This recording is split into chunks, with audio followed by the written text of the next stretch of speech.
Olá, mais uma vez aqui com vocês, professor Marco Túlio com Fundamentos de Vibrações Mecânicas. Trataremos de vibrações livres em sistemas com 2 graus de liberdade. Modelagem de sistema básico em torção, utilizando a mecânica newtoniana.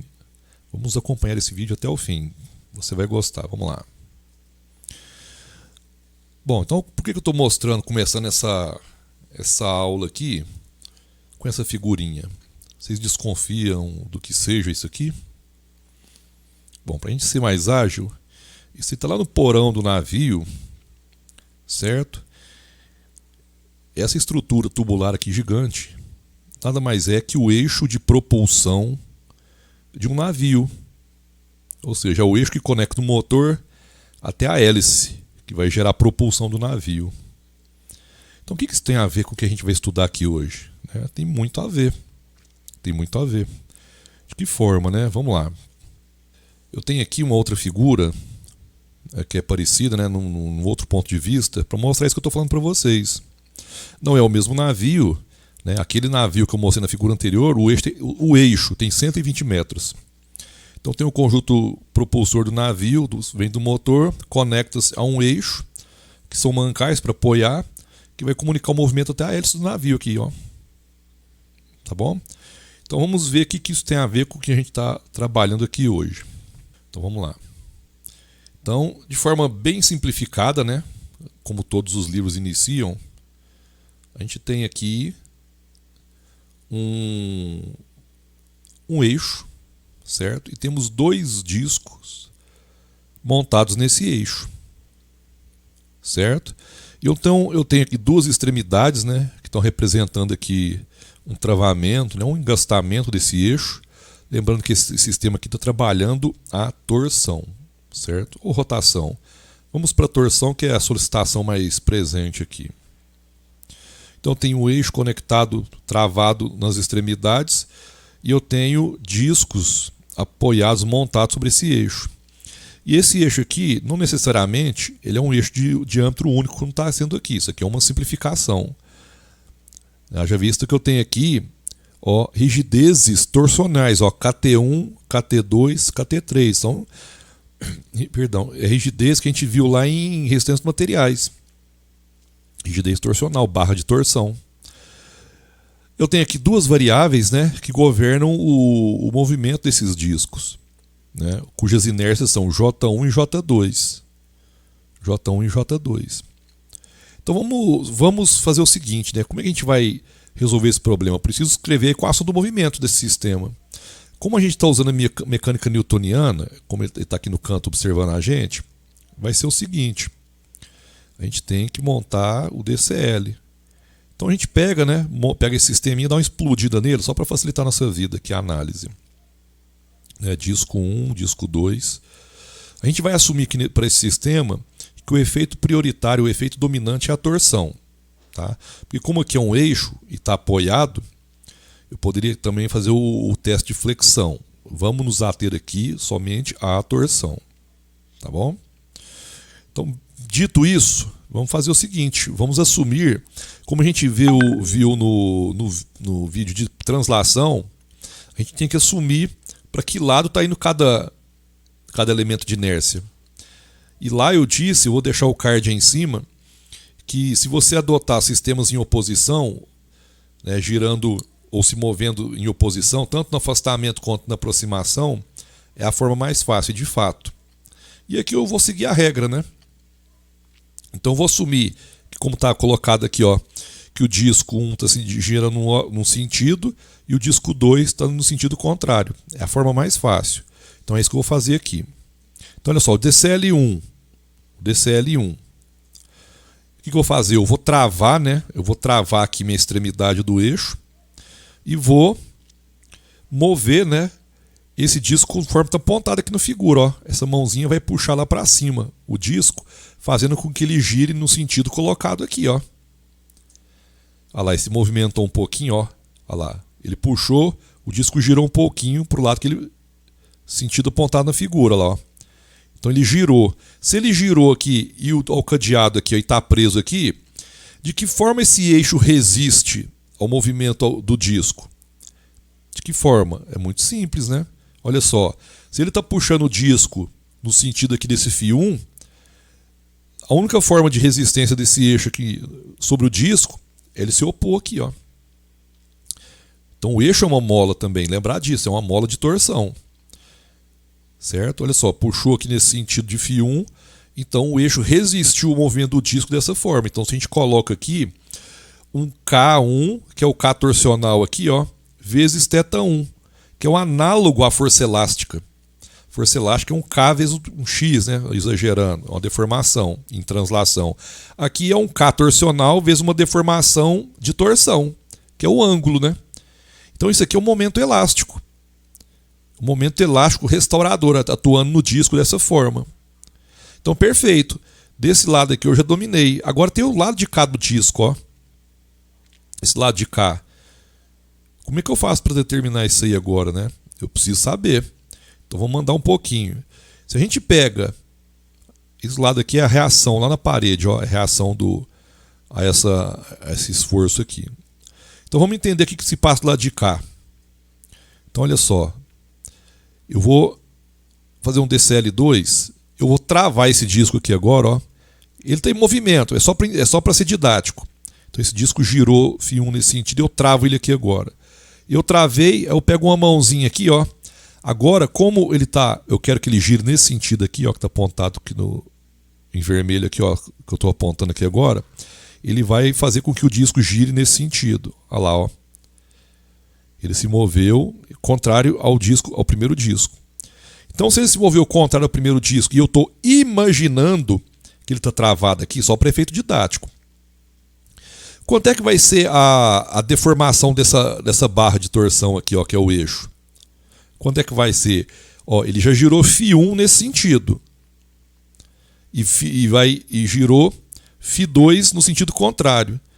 Qual que vai ser a deformação angular resultante? Ora, vai ser a soma dos dois. Vai ser a soma. Se é a soma, olha só. Então, qual que vai ser o esforço atuando aqui nessa parte do disco 1? Ó? Vai ser a rigidez KT2 vezes a deformação angular, que é a soma desses dois, φ 1 e φ 2. Então, essa parte do eixo aqui vai resistir nesse sentido que está apontado na figura. E, obviamente, como esse eixo KT2 conecta o disco 1 e 2, a reação vai aparecer aqui no disco 1, aqui, ó. Aqui a reação. Vocês percebam que o valor é o mesmo, ó. E tinha que ser ação e reação. Então tem um momento elástico aqui e outro aqui com a mesma magnitude, porém em sentidos opostos. Tá? E para finalizar o DSL2, bom, aqui já está travado, né? Já está travado da condição de contorno e o disco continua movendo nesse sentido, ó. Olha lá, φ 2, ó. Então, como é que esse eixo que vai resistir aqui? Contrário, né? Olha lá, KT3 vezes φ 2. Resistiu e a reação aparece aqui na parede. Então eu montei o diagrama de corpo livre 1 e 2. Perceba que eu não coloquei o peso aqui, porque eu já adiantei lá no começo do exercício. A gente está assumindo que o movimento dominante aqui é o de torção. E o que do peso não é importante para essa avaliação. Embora ele exista, eu poderia colocar o peso aqui, as reações de apoio lá nas extremidades. Mas o movimento dominante para esse nosso propósito é torção. Ora, se eu já confeccionei os diagramas de corpo livre, agora é aplicar a segunda lei, né? Vamos aplicar a segunda lei. E antes de prosseguir, a gente precisa estabelecer um referencial de quem que é positivo e quem que é negativo, né? Então eu coloquei um observador aqui, você pode colocar ele em qualquer lugar, desde que ele seja do começo ao fim. Eu coloquei um observador aqui para olhar os sentidos de giro dos discos. Então para esse observador aqui, ó, o φ 1 está no sentido horário e o φ 2 está no sentido anti-horário. Então a gente precisa saber disso.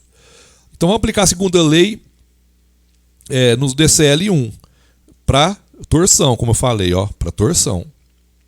Então a gente isola aqui o DCL1, está aqui. Vamos aplicar. Olha só, somatório no sentido horário. Por que horário? Horário em relação a esse cidadão aqui, ó, que está com a luneta. Horário é positivo.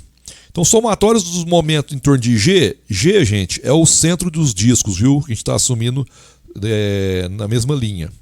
Tá bom? Não teve deformação de flexão, não. que vai ser o J do elemento 1 vezes o φ1 2 pontos. Então vai ficar o seguinte, ó. Primeiro, analisando essa forcinha, K1, φ1, o momento, aliás, vai ser negativo por quê? Porque está contrariando φ1 aqui, ó. Então negativo. Agora para esse momento elástico aqui, ó, vai ser negativo ou positivo? Negativo, porque está contrariando, ó. Só olhar aqui, ó, está contrariando. Então vai negativo aqui, ó. Não tem mais nada aí, então é igual J1, φ1 2 pontos. Agora o que eu vou fazer? Vou distribuir, né? Distribuir ali o parênteses, expandir. E eu vou agrupar agora, jogar todo mundo para o primeiro membro da equação e agrupar os termos em comum. Fazendo isso, eu chego nessa configuração. Eu chego nessa configuração aqui, que é a equação que governa o movimento do disco 1, da inércia J1. Então já tem. Então eu vou fazer o mesmo procedimento agora com DCL2. É exatamente o mesmo procedimento. Vamos lá. Então eu pego, aplicar a segunda lei de Newton para o DCL2, a gente vai para a torção também, e a gente isola aqui o DCL2. Vamos escrever, aplicar a segunda lei. Segunda lei agora, ó, SAH positivo, ou seja, sentido anti-horário positivo. Por quê? Positivo em relação àquele observador que eu pus aqui. Colocar um observador em torção, gente, é extremamente recomendável, viu? Para a gente não se embolar com sinais. Então, o somatório dos momentos de G, que é o centro do disco, é igual a J2, φ2, 2 pontos. Então, olha só, esse momento elástico do lado de cá, ele está no sentido horário. Então, contrariou referência, menos. Do lado de cá também contrariou horário aqui, anti-horário, então é negativo, não tem jeito. KT3, φ2, que é igual ao J2, φ2, 2 pontos. Mesma história, expando. Se eu expandir, eu chego nessa configuração. Agora agrupo os termos em comum. Agrupando os termos em comum, eu chego nessa segunda equação do diferencial do movimento, que é a equação que governa o movimento do disco 2, que é representado pela inércia J2. Tá bom? Então tem as duas equações. Como a gente já viu lá para sistemas em translação, vocês estão vendo que é análogo. A cara é a mesma da equação. Então olha só. Tem a primeira equação, segunda equação, a que governa respectivamente o disco 1 e 2. Isso aí vira um sisteminha, que é de fato um sistema de equações diferenciais do movimento. Também já foi discutido lá, eu ensinei lá no vídeo, o card já foi colocado aí, dos sistemas em translação, como é que a gente monta a matriz, né? Eu vou pular essa etapa aqui, vocês deem uma olhada no vídeo e vejam como é que a gente monta. Eu vou migrar aqui de duas equações isoladas para uma equação única matricial. Fazendo isso, eu vou chegar nessa configuração. Se vocês olharem lá no outro vídeo, a cara é exatamente a mesma. Só que o que muda é que lá era massa, que é momento de inércia. Lá era uma translação, aqui são variáveis de rotação ou de torção. Mas a cara é exatamente a mesma. Né? Vibração livre, né? Então o lado direito da equação aqui é nulo. Tá bom? Então é assim que a gente chega. Então, pessoal, olha só que interessante que está acontecendo aqui, ó. Os discos estão vibrando do primeiro modo para o segundo modo. Então vocês estão percebendo que no primeiro modo os discos eles vibram, os dois indo para o mesmo sentido, enquanto que para o segundo modo eles vão em sentido contrário. Então são características da vibração desse tipo de sistema, tanto para translação quanto para rotação, torção nesse caso. O primeiro modo, todo mundo vai para um lado, o segundo modo, eles se encontram e se afastam. Aqui é a mesma coisa. Então a gente vai tratar em outro vídeo aí como calcular aqui as frequências naturais a partir da equação do movimento e como calcular os modos de vibrar, como a gente determinar os modos de vibrar. Tá bom? Vai ser deixado um card aí para vocês observarem como é que é feito isso. Tá bom? Então olha só, né? Qual que é a jogada aqui? A gente tenta aplicar tudo isso que a gente viu, né, de forma rápida. Isso aqui é um eixo típico para propulsão de embarcações. Vocês estão percebendo que tem uma interrupção aqui no desenho. é para denotar que esses eixos aí são muito mais compridos do que estão plotados aí. Certo? Mas aí, de que forma eu posso migrar o que a gente estudou para essa realidade aqui? Simples, olha só que interessante. Eu tenho uma inércia rotativa aqui, ó, de um sistema aqui de flange para conexão. Tenho inércia da hélice, que é muito grande. E tem os eixos extremamente flexíveis, porque são eixos extremamente longos. Então, olha só, o eixo que conecta a flange ao motor é o nosso KT1, o eixo que conecta a flange até a hélice é o KT2, e as inércias estão colocadas aí. Então, temos como calcular as frequências naturais desse sistema e as formas dos modos, ou os modos de vibrar desse sistema. Muito importante a gente saber isso, porque isso acomete na realidade. Se o sistema coincidir com aquela vibração, com aquela frequência natural, ele vai vibrar naqueles modos lá. Tanto no primeiro quanto no segundo. Tá certo? Gente, então é isso aí. Grande abraço. Muito obrigado pela confiança. Tá, espero que seja bem proveitoso aí o vídeo, o material. A gente está crescendo junto aqui. Tem um recado aí do avião para que se inscrevam no canal, compartilhem, curtam o canal, acionem o sininho para receber notificação, tá bom? Então é isso aí. Vejo vocês no próximo vídeo. Até lá.